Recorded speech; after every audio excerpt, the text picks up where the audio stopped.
Baik, Assalamualaikum warahmatullahi wabarakatuh. Salam sejahtera bagi kita semua. Perkenalkan, kami dari kelompok 7, Prodi Manajemen, Fakultas Ekonomi dan Bisnis, ingin membahas mengenai fakir berbahasa Indonesia. Izin memperkenalkan diri, nama saya Ilgi Rizky Ramadan. Halo, perkenalkan nama saya Kusuma Indah Permana. Halo, nama saya Arnavana Fenesar Tonang. Saya Ridwan Hidayat.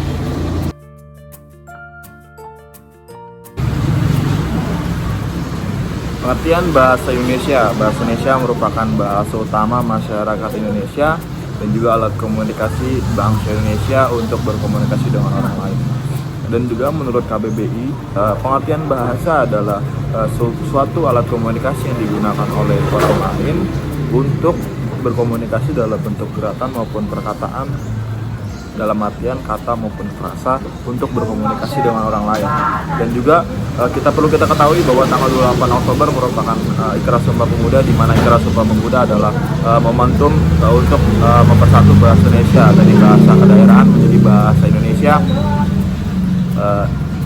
Sampai saat ini pun setiap bulan Oktober itu diperingati dengan bulan bahasa, di mana bulan bahasa itu adalah mengingat bahwa bahasa Indonesia itu adalah bahasa yang sangat penting dan juga untuk digunakan dalam kehidupan sehari-hari oleh masyarakat Indonesia.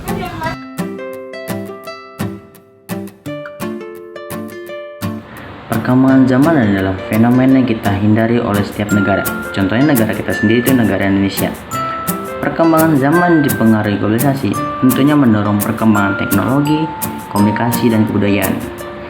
Perkembangan zaman diikuti arus globalisasi, tentunya akan memicu bahasa asing masuk ke dalam bahasa Indonesia, contohnya bahasa gaul. Nah, masyarakat Indonesia ini tidak menggunakan bahasa baik dan benar, atau sering kita jumpai dengan menggunakan bahasa gaul.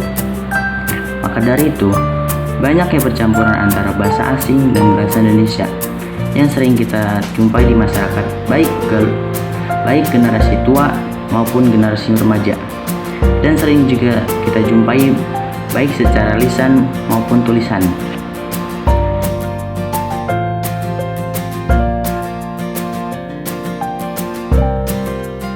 Oke, di sini saya akan menjelaskan mengenai poin-poin penting dari dampak positif dan dampak negatif dari bahasa asing ini. Pertama, saya akan menjelaskan mengenai dampak positifnya.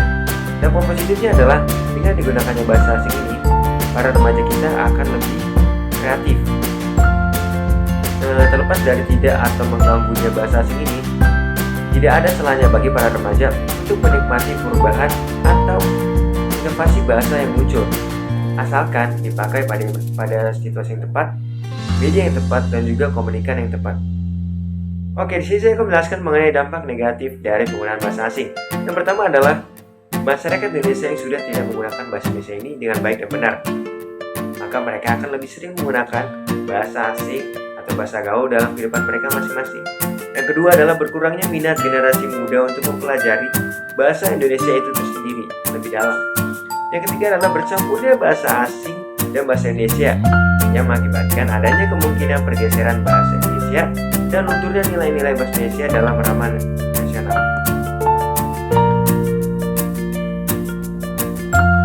Selanjutnya saya akan membahas seberapa penting sih bahasa Indonesia.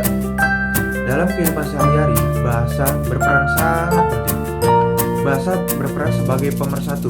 Artinya, perbedaan bahasa dan kebudayaan masyarakat Indonesia dapat disatukan menjadi satu, yaitu bahasa Indonesia. Bahasa sangat diperlukan dalam kehidupan sosial. Tanpa adanya bahasa, interaksi sosial tidak akan berjalan dengan baik. Maka dari itu, dengan adanya bahasa Indonesia, interaksi sosial akan berjalan dengan baik. Hal itu karena adanya komunikasi dan hubungan timbal balik antar masyarakat satu sama lain. Di tengah globalisasi yang menuntut kita untuk mampu berbahasa asing, kita harus tetap mengingatkan dan selalu menyiapkan pada generasi penerus bangsa untuk selalu menggunakan bahasa Indonesia. Hal itu supaya kita sebagai generasi penerus bangsa tetap mengakui kemerdekaan dari bahasa.